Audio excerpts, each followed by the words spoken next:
Malcolm. First off, I want to give all honor, all glory, all praise to Yahweh, Bahasham, Yahweh Shai.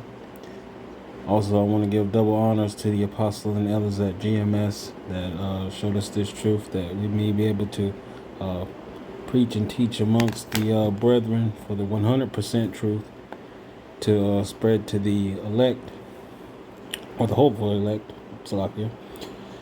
At this point in time, I would like to give you some precepts upon actually regeneration. And I actually wanted to see how many times the word precept was in the in the Bible, so I looked it up here. And this is actually just Old Testament. It shows up 27 times in the Old Testament, and pretty much 2 times in the New Testament, and 3 times in the Apocrypha. But that just shows you how important precepts are. I remember, can't remember which psalm it was, but roughly paraphrasing, it says, "Through thy precepts I gain understanding, therefore I hate every false way." Also, I saw in Isaiah here that so precept must be upon precept, precept upon precept, line upon line, line upon line, here a little and there a little. So it's very important to actually have your precepts on hand, because through your precepts you actually gain the truth. And right here and right now, I'm going to go through a couple of precepts that we have on regeneration. So I'm going to start us off at Matthew 19 and 28. And Yahushua said unto them, Verily, verily, I say unto you, that ye which have followed me in the regeneration, when the Son of Man shall sit in the throne of his glory, ye also shall sit upon the 12 thrones, judging the 12 tribes of Israel. So Yahushua here is talking about regeneration, which, regeneration only shows up twice, if I'm remembering correctly, in the scriptures. This is one time, and then we also have one at Titus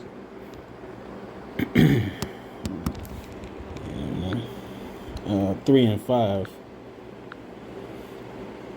Saying, not by works of righteousness which we have done, but according to his mercy he saved us by the washing of regeneration and renewing of the Rakakwadash.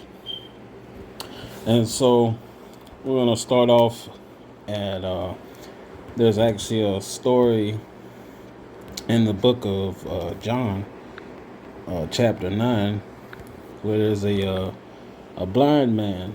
They all walk by here. It says in John chapter 9, verse 1, and as Yahushua passed by, he saw a man which was blind from his birth. And his disciples asked him, saying, Master, who did sin, this man or his parents, that he was born blind? Now, as we all know, this man was blind from his birth, so it'd be impossible for a child who not even born yet to sin.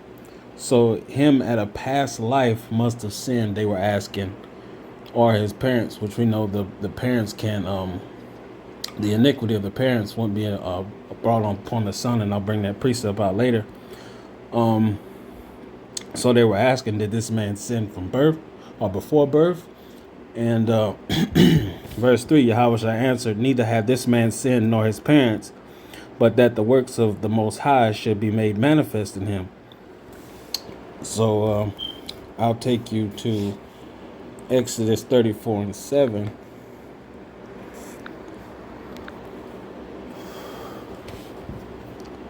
Exodus 34 and 7 stating, keeping mercy for thousands, forgiving iniquity and transgression and sin, and that they will, and that will by no means clear the guilty, visiting the iniquity of the fathers upon the children and upon the children's children unto the 3rd and to the 4th generation. So when you in a past life essentially die, you the body goes to the dust, and your spirit goes back to the Father who gave it to you. And I'll bring that precept out later. Actually, let's go to it now.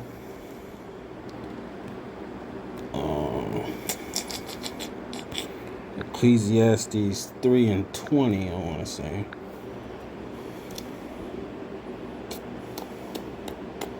Uh,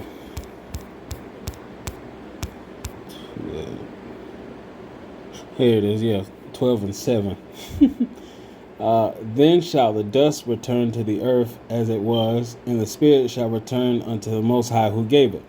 So you die, your body goes into the earth and it turns back into dust, and your spirit goes back to Yahweh who gave it to you in the first place, and then you're judged from there, and then you're sent back from the spirit realm into a a baby in the womb to serve out the judgment from your past life. And how we know that you go to the spirit realm and come back, I'll go back to that Ecclesiastes 3 and 20, just to kind of cut that we go to heaven or we go to hell doctrine. Yeah. When we die, Ecclesiastes 3, I'll start at verse 19, the point being at 20. For that which befalleth the sons of men befalleth beasts, even one thing befalleth them, as the one dieth, so dieth the other. Yea, they have all one breath, so that a man have no preeminence above a beast, for all is vanity. All go unto one place, all are of dust, and all turn to dust again. So let me take you to Numbers 14 and 18. This right here, just to back up that precept in Exodus. Yahweh is long-suffering and of great mercy, forgiving iniquity and transgression, and by no means clearing the guilty, visiting the iniquity of the fathers unto the children, unto the third and fourth generation. So you get regenerated and sent back 3 or 4 generations later. Salaka, excuse me. So in my next precept, I'll send you to Ezekiel.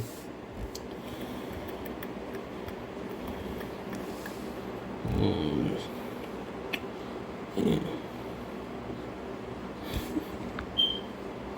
18 and 19.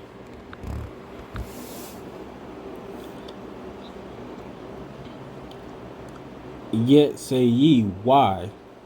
Doth not the Son bear the iniquity of the Father, when the Son hath done that which is lawful and right, and have kept all my statutes, and have done them, he shall surely live? The soul that sinneth, it shall die. The Son shall not bear the iniquity of the Father, neither shall the Father bear the iniquity of the Son. The righteousness of the righteous shall be upon him, and the wicked of the wicked, the wickedness of the wicked shall be upon him. So you wouldn't die for your father's sins or be punished for it. Every man is punished for his own sin. Go to bring you back to Ecclesiastes 1 and 9. Ecclesiastes 1 and 9 stating, the thing that hath been, it is that which shall be, and that which is done is that which shall be. There is no new thing under the sun, including your spirit. See? So your spirit, when it keeps coming back, there's no new spirit under the sun. Every spirit that's been here has been here. Every spirit that will ever be has been here. And we keep going through the cycle of regeneration to play out the punishments of the wickedness that we've done in a past life and stand in our lots. So I'll take you now to Matthew 16. And let's see where I want to start. Okay, yeah. Matthew 16, I'll start at verse 13. And this is how we know that the people among us are people of Yasharallah actually knew about these things. And they knew about regeneration. And starting at verse 13, when Yahushua came into the coast of Caesarea Philippi, he asked his disciples, saying, whom do men say that I am, the Son of Man am? Salakia. And they said, some say that thou art John the Baptist, some say Elias, and others Jeremiah, and one of the prophets. So he was asking his disciples, who do the people say that I am? And they all saying different prophets here and there. But how we know that they were actually knew about, regeneration is because all these prophets were long past gone. So they couldn't be whom they thought they were in that time, because those prophets had already had come and went back to the spirit realm. And so I'll take you to Matthew 17, and let's see. We'll see another form of regeneration here concerning Elijah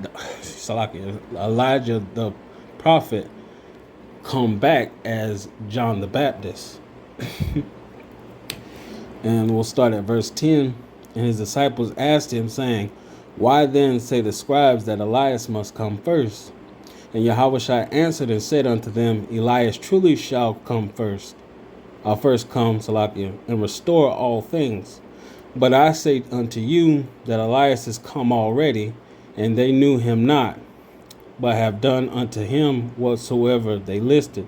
Likewise shall also the Son of Man suffer of them. Then the disciples understood that he spake unto them of John the Baptist.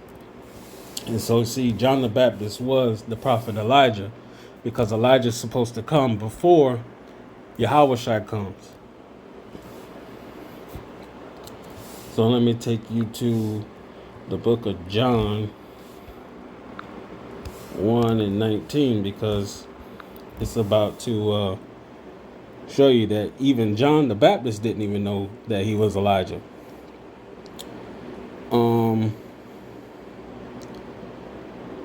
We'll start at verse 19. And this is the record of John when the Jews sent priests and Levites from Jerusalem to ask him, Who art thou? And he confessed and denied not, but confessed, I am not the Christ, the anointed. And they asked him, What then? Art thou Elias? And he saith, I am not. Art thou that prophet? And he answered, No. But he didn't know that he was the prophet Elijah, because if we go back to the book of Ecclesiastes,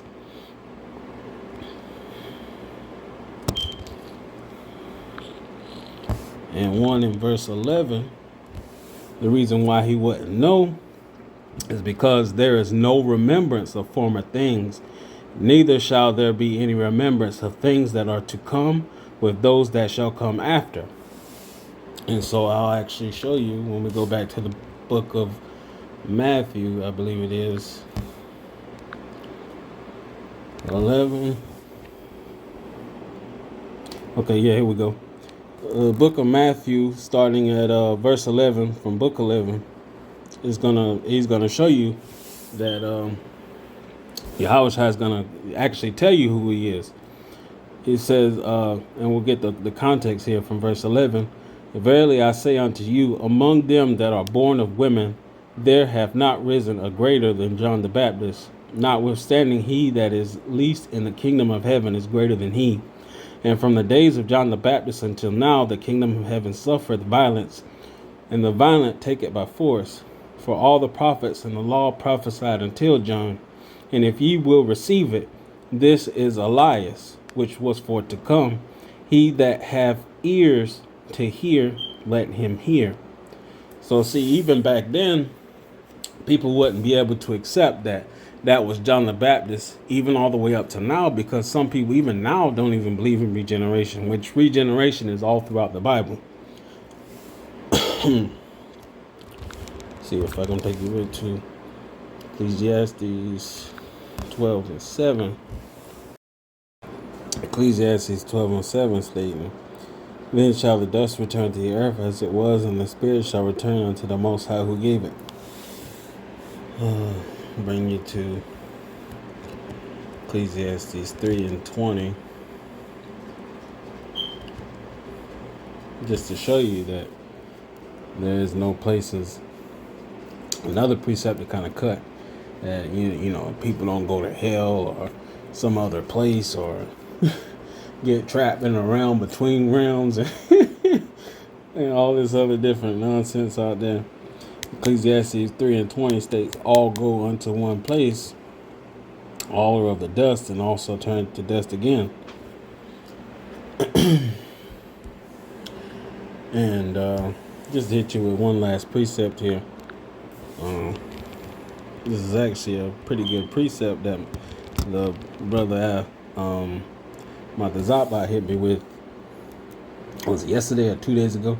I swear I was actually studying in my Bible and listening to him at the same time, and he brought it out, and I was like, wow, that that was a powerful precept. And here it goes here in 2nd Esdras 14. For after death shall the judgment come, when we shall live again, and then shall the names of the righteous be manifest, and the works of the ungodly shall be declared. And so I hope that these precepts help you into kind of cutting those false doctrines out the way. Shalom.